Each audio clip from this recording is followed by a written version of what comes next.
The Supreme Court is hearing arguments today about the future of revenue streams for public sector unions. Arguments were centered around the topic of whether workers who are not in a union should still be forced to pay union fees. Attorneys for Illinois child support specialist Mark Janus argued against forced payments from non-union members. Protesters are rallying outside the Supreme Court today. Some think union fees should not be forced on non-union workers. Others don't see a problem with it. I hope that they understand that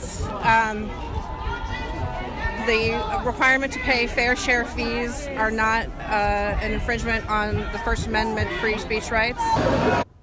The union involved argues that non-union employees will actually benefit from collective bargaining campaigns. The decision will rely heavily on Trump-appointed Justice Neil Gorsuch, who will likely place a deciding vote. A decision is expected to be reached in June. The Supreme Court turns down the Trump administration's appeal for the Dreamers case. The court's decision to not hear the administration's plea for a quick ruling on the president's power to end DACA could shield nearly 700,000 young immigrants for this year. In recent months, lower court judges ordered the continuation of accepting renewal applications for people enrolled in the program. The denial gives Congress more time to come up with a legislative solution. The California Democrat Party will not endorse Senator Dianne Feinstein as she seeks her 5th term in the Senate. Some party activists decided to support her primary challenger, Kevin DeLeon, who also failed to get a 60% approval to win the party's endorsement. This means neither candidate will get extra funding from the Democratic Party to run for their campaigns. DeLeon says he's a fresh face for the Senate that's ready to fight on the front lines. Mexican President Enrique Peña Nieto has canceled plans to visit the White House in March.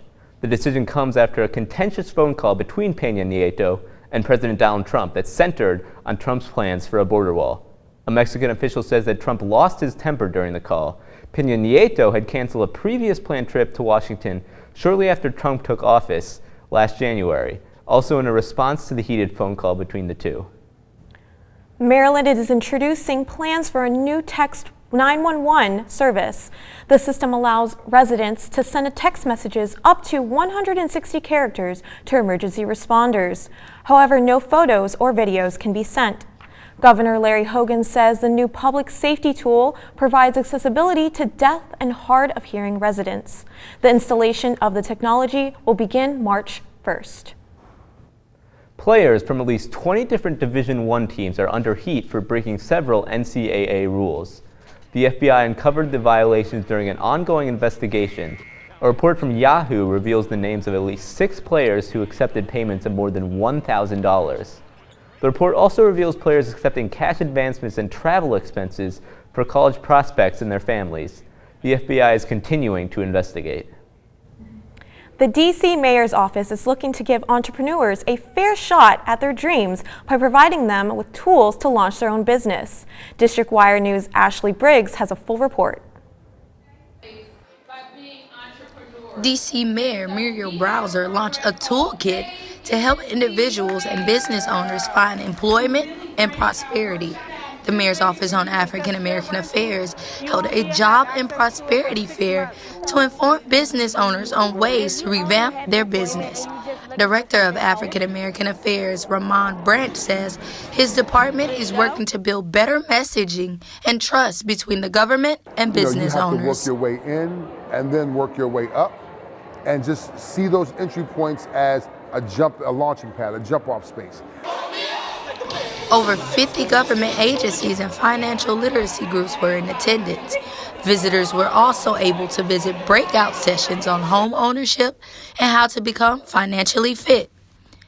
Former business owner and now director of small business leaders in D.C., Christy Whitfield says the mayor's office has programs specifically for local business owners. That, particularly with regard to small business, there is space here for everyone. And we have a lot of programs to help meet people and make those dreams come true. Today, however, some say they were expecting more from the Toolkit Expo. It's pretty cool. It's nothing complicated. it's very appreciative. However, it's just not what I was looking for. The mayor's office has allocated over $700 million to government agencies for small businesses. For District Wire News, I'm Ashley Briggs. Former Vice President Joe Biden seems to be tiptoeing towards a potential presidential run in 2020.